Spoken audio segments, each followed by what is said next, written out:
Employ provident fund यानी EPFO ने new pension scheme में अप्लाई करने की समय सीमा यानी आखिरी तारीख बढ़ा दी है। अब मई के पहले हफ्ते तक इसके लिए आवेदन किया जा सकता है। इससे पहले भी मैंने वीडियो बनाया था एम्प्लॉय प्रोविडेंट फंड ऑर्गेनाइजेशन की नई पेंशन स्कीम के बारे में। उसके बाद उस वीडियो के बाद हम मुझे दर्शकों के कई सवाल मिले थे। इसमें कई तरह के की बातें पूछी गई थी। यह पूछा गया था कि इस स्कीम में किस तरह से अप्लाई करना है। यह भी पूछा गया था कि इस स्कीम में अप्लाई करने से क्या फ़ायदा होगा, कितना फ़ायदा होगा। तो मैं इंतज़ार कर रहा था कि ईपीएफओ एक बार स्कीम में आवेदन करने की तारीख बढ़ाने का ऐलान कर दे, तो फिर इन सवालों को लेकर मैं एक वीडियो करूँगा। मैं हूँ राकेश रंजन मनी कंट्रोल से, और अब हम यह जानने की कोशिश करते हैं कि इस स्कीम का फ़ायदा उठाने के लिए आपको किस तरह से अप्लाई करना है।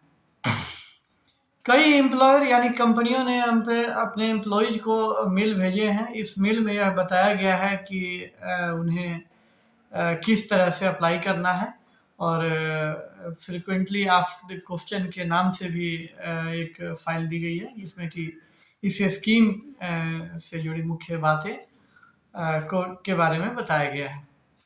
अगर आपको अपने एम्प्लॉयज़ की तरफ से मेल मिला है, तो आप को उसमें बहुत सारी जानकारियाँ मिल जाएँगी। एक बार आपको अपने मेल बॉक्स को ज़रूर चेक कर लेना चाहिए, अगर आपने चेक नहीं किया है तो। तो मैं आपको बता दूँ कि इसमें कंपनियाँ ने क्या कहा है, कंपनियों ने क्या कहा है। कंपनियों का ये कहना है कि इस स्कीम में आवेदन करने के लिए जो है कि हर एम्प्लॉई को फॉर्म एक ईपीएफओ ने फॉर्म जारी किया था एनेक्जर ए। तो उस फॉर्म को भर के आपको कंपनी में सबमिट करना होगा। चूँकि कंपनी में सबमिट करना इसलिए ज़रूरी है कि यह जो एप्लीकेशन होगा वह जॉइंट एप्लीकेशन होगा। यानी कि आपका एम्प्लॉयर और आपका सिग्नेचर, दोनों का सिग्नेचर उस फॉर्म पे होना ज़रूरी है। अगर कोई एम्प्लॉई चाहे कि वह खुद इस स्कीम में अप्लाई कर दे, तो बिना एम्प्लॉयर यानी कंपनी की सहमति के वह अप्लाई नहीं कर सकता है। तो ज़्यादातर कंपनियां अपने एम्प्लॉयज़ को इस बारे में मेल भेज रही हैं, और अब चूँकि डेट बढ़ गया है, तो जिन कंपनियों ने मेल नहीं भेजा है, उम्मीद की जा रही है कि वो भी मेल भेजेंगे। तो यह पहली बात थी कि कैसे अप्लाई करना है। दूसरी बात ये है कि इस स्कीम में अप्लाई करने का क्या फ़ायदा है। तो फ़ायदा ये है कि अभी ईपीएफओ में आपको पेंशन रिटायर करने के बाद 58 साल की उम्र पूरी करने के बाद आप रिटायर कर जाते हैं, तो अभी जो पेंशन मिलती है वो अमाउंट काफ़ी कम होता है, और ईपीएफ यानी कि एम्प्लॉय प्रोविडेंट फंड में जो पैसा आपका एक्यूमुलेट होता है वो पैसा ज़्यादा होता है।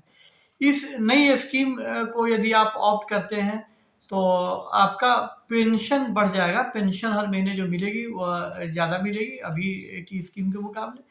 लेकिन ईपीएफओ के ईपीएफ यानी एम्प्लॉय प्रोविडेंट फंड से जो आपको पैसा मिलता है, तो उस पैसे में कमी आएगी। यानी कि एक मुश्त जो पैसा मिलता है वो पैसा कम हो जाएगा, और पेंशन आपकी बढ़ेगी।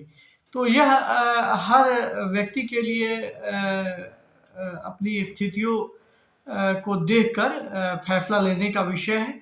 और यदि आपने कुछ फाइनेंशियल प्लानिंग कर रखी है पहले से, जैसे कि बेटे की शादी, बेटे की उच्च शिक्षा, और उसके लिए आप ईपीएफ का इस्तेमाल करना चाहते हैं, तो आपके लिए मौजूदा स्कीम सही रहेगी। और यदि अगर आपको रिटायरमेंट बाद के खर्चों के लिए ज़्यादा पैसे चाहिए, हर महीने जो पेंशन आता है, तो आपके लिए बढ़ी हुई पेंशन स्कीम को आप करना सही रहेगा। तो ये हर एम्प्लॉय के लिए यह अलग अपनी स्थिति को देखकर इसमें फैसला लेना चाहिए। और एक मुख्य बात जो मैं बताना चाहता हूँ कि अभी जो ईपीएफओ में जो आपका और आपके एम्प्लॉयर का कंट्रीब्यूशन होता है, 12% एम्प्लॉय करता है और 12% एम्प्लॉयर करता है। तो उस कंट्रीब्यूशन में किसी तरह का बदलाव होने नहीं जा रहा है। केवल बदलाव यह होगा कि अभी ईपीएस यानी एम्प्लॉइज पेंशन स्कीम में पैसा कम जाता था और ईपीएफओ में पैसा ज़्यादा ईपीएफ में पैसा ज़्यादा जाता था। तो अब ईपीएफ और ईपीएस में जो पैसे का जो बैलेंस है वो बदल जाएगा। अब ईपीएस में भी काफ़ी अमाउंट जो है वह जाने लगेगा, जिससे कि आपको बढ़ी हुई पेंशन मिलेगी। तो मुझे लगता है कि मैंने जो सवाल मुख्य रूप से पूछे गए थे उनका जवाब दे दिया गया है। अगर आपके मन में फिर भी कोई सवाल है तो आप कमेंट बॉक्स में लिख कर हमें बता सकते हैं और अगले वीडियो में मैं उसका जवाब देने की कोशिश करूँगा। आप हमारे वीडियो को लाइक करें, यदि आपने वीडियो को सब्सक्राइब नहीं किया है तो सब्सक्राइब कर दें और जल्द हम नए वीडियो के साथ आपसे मिलेंगे। तब तक के लिए नमस्कार।